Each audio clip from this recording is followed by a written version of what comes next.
जय सिया राम। आज हम जानेंगे हरितालिका व्रत कथा के बारे में। ओम उमा महेश्वराय नमः।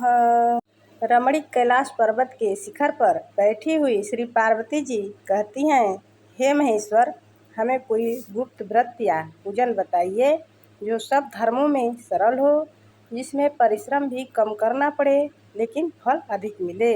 हे नाथ, यदि आप मुझ पर प्रसन्न हो तो यह विधान बताइए। हे प्रभु, किस तप व्रत या दान से आदि मध्य और अंत रहित आप जैसे महाप्रभु हमको प्राप्त हुए हैं। शिव जी बोले, हे देवी सुनो, मैं तुमको एक व्रत जो मेरा सर्वस्व और छिपाने योग्य है, लेकिन तुम्हारे प्रेम से वशीभूत होकर मैं तुम्हें बतलाता हूँ। जैसे नक्षत्रों में चंद्रमा, ग्रहों में सूर्य, मरणों में ब्राह्मण, देवताओं में विष्णु भगवान, नदियों में गंगा, पुराणों में महाभारत, वेदों में सामवेद और इंद्रियों में मन श्रेष्ठ है। सब पुराण और सब वेदों का सर्वस्व जिस तरह कहा गया है, मैं तुम्हें एक प्राचीन व्रत बतलाता हूँ। एकाग्र मन से सुनो। जिस व्रत के प्रभाव से तुमने मेरा आधा आसन प्राप्त किया है, वह मैं तुमको बतलाऊंगा, क्योंकि तुम मेरी प्रेयसी हो। भाद्रपद मास में हस्त नक्षत्र से युक्त शुक्ला तृतीया तिथि को उसका अनुष्ठान मात्र करने से स्त्रियां सब पापों से मुक्त हो जाती है। हे देवी, तुमने आज से बहुत दिन पहले हिमालय पर्वत पर इस व्रत को किया था। यह वृतांत मैं तुमसे कहूँगा। पार्वती ने पूछा, हे नाथ, मैंने क्यों यह व्रत किया था, यह सब आपके मुख से सुनना चाहती हूँ। शिव जी कहते हैं कि भारतवर्ष के उत्तर की ओर एक बड़ा रमणीक और पर्वतों में श्रेष्ठ हिमवान नामक पर्वत है।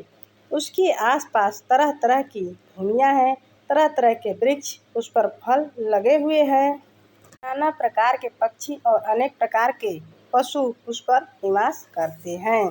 वहाँ पहुंचकर गंधर्वों के साथ बहुत से देवता, सिद्ध, चारण, पक्षीगण सर्वदा प्रसन्न मन से विचरते हैं।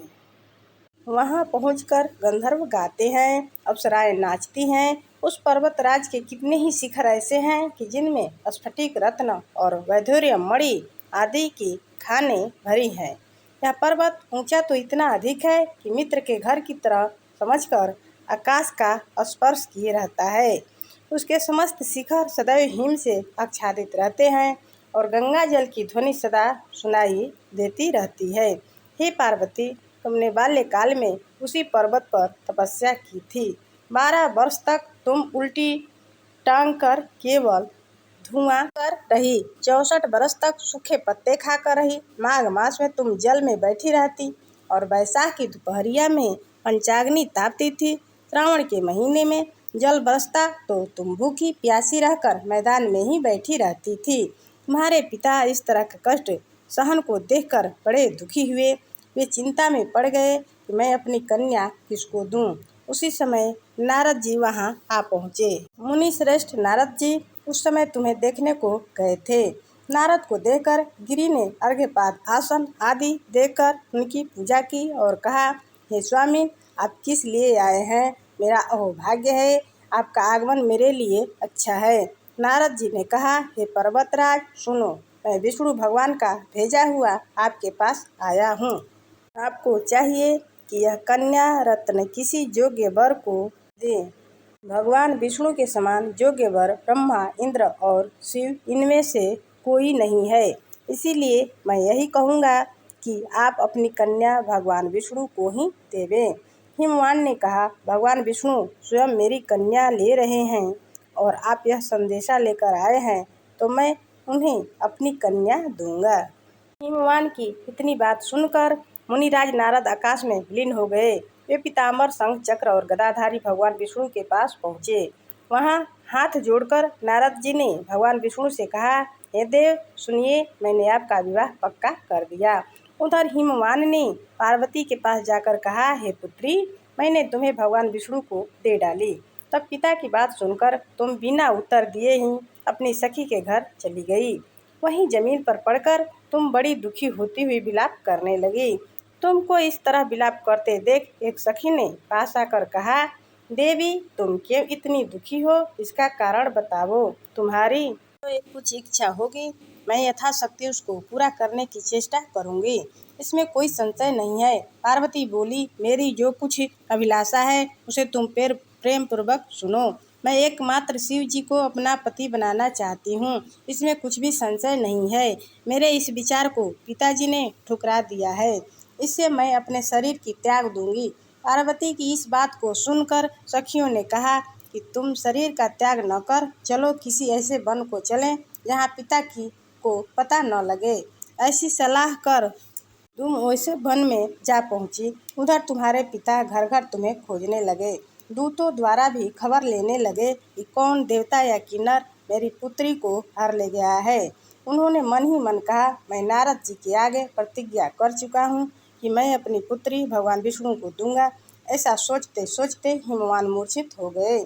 गिरिराज को मूर्छित देखकर सब हाहाकार करते दौड़ पड़े। जब होश हुआ तो सब पूछने लगे कि गिरिराज, आप अपनी मूर्छा का कारण बताइए। हिमवान ने कहा, आप लोग मेरे दुख का कारण सुने। न मालूम कौन मेरी कन्या को हर ले गया है। ऐसा नहीं हुआ तो उसे किसी काले सांप ने काट लिया या सिंह खा गए होंगे। हाय हाय, मेरी बेटी कहाँ गई? किसी दुष्ट ने मेरी पुत्री को मार डाला।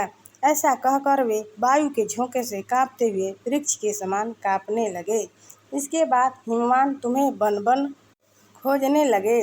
वह वन भी सिंह भालू हिंसक जंतुओं से बड़ा भयानक हो रहा था।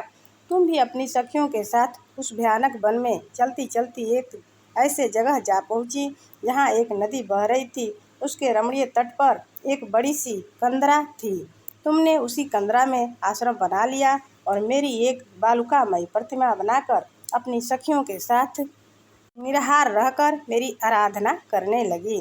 जब भाद्रपद शुक्ल पक्ष की हस्तयुक्त तृतीया तिथि प्राप्त हुई तब तुमने मेरा विधिवत पूजन किया और रात भर जाकर गीत वाद्यादि से मुझे प्रसन्न करने में बिताया। उस व्रत राज के प्रभाव से मेरा आसन डगमगा उठा, जिससे मैं तत्काल उस स्थान पर जा पहुंचा जहां तुम अपनी सखियों के साथ रहती थी।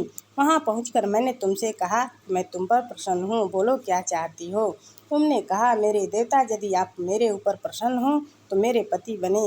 मेरे तथास्तु कहकर कैलाश पर्वत पर वापस आने पर तुमने वह प्रतिमा नदी में प्रवाहित कर दी और सखियों के साथ उस महाव्रत का पारण किया। हिमवान भी तब तक उस वन में तुम्हें खोजते आ पहुँचे। चारों दिशाओं में तुम्हारी खोज करते करते वे व्याकुल हो चुके थे, इसीलिए तुम्हारे आश्रम के समीप पहुँचते ही गिर पड़े। थोड़ी देर बाद उन्होंने नदी के तट पर दो कन्याएं देखी। देखते ही उन्होंने तुम्हें छाती से लगा लिया और बिलख कर रोने लगे। फिर पूछा, पुत्री, तुम सिंह, व्याघ्र और आदि जंतुओं से भरे इस वन में क्यों आ पहुंची? पार्वती ने उत्तर दिया, हे पिताजी, मैंने पहले ही अपने आप को शिव जी के हाथों में सौंप दिया था। आपने मेरी बात टाल दी, इससे मैं यहाँ चली आई। हिमवान ने संतावना दिया कि हे पुत्री, मैं तुम्हारी इच्छा के विरुद्ध कुछ न करूँगा। तुम्हें अपने साथ ले घर आए और मेरे साथ तुम्हारा विवाह कर दिए। उसी से तुमने मेरा अर्धासन पाया है। तब से आज तक किसी के सामने मुझे यह व्रत प्रकट करने का अवसर नहीं प्राप्त हुआ। हे देवी, मैं यह बताता हूँ कि इस व्रत का हरितालिका नाम क्यों पड़ा। तुमको सखिया हर ले गई थी, इसी से हरितालिका नाम पड़ा। इस पर पार्वती जी ने कहा, हे प्रभु, आपने नाम को तो बताया, अब विधि भी बताएं। इसका क्या पुण्य है, क्या फल है, यह व्रत कौन करे।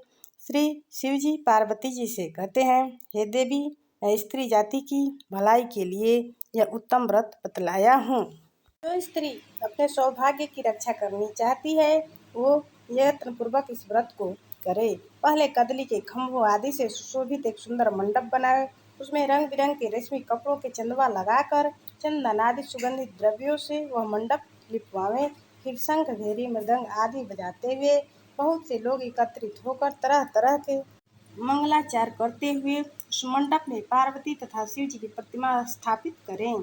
उस रोज दिन भर उपवास कर बहुत से सुगंधित फूल, गंध और मनोहर धूप, नाना प्रकार के नैवेद्य आदि एकत्र कर मेरी पूजा करें और रात भर जागरण करें। ऊपर जो वस्तुएं गिनाई गई है उनके अतिरिक्त नारियल, सुपारी, जमीरी, नींबू, लौंग, अनार, नारंगी आदि जो जो फल उस मौसम में प्राप्त हो सके उसे इकट्ठा कर ले। उस ऋतु में जो फल तथा फूल मिल सके उसी से विशेष करके अपने पास रखें। फिर धूप दीपादि के द्वारा निम्नलिखित मंत्रों का उच्चारण करते हुए पूजन करें। बोलिए हर हर महादेव, मैया पार्वती की जय। हरितालिका तीज व्रत कथा समाप्त। जय श्री राम। धन्यवाद। प्लीज लाइक शेयर सब्सक्राइब जरूर करें।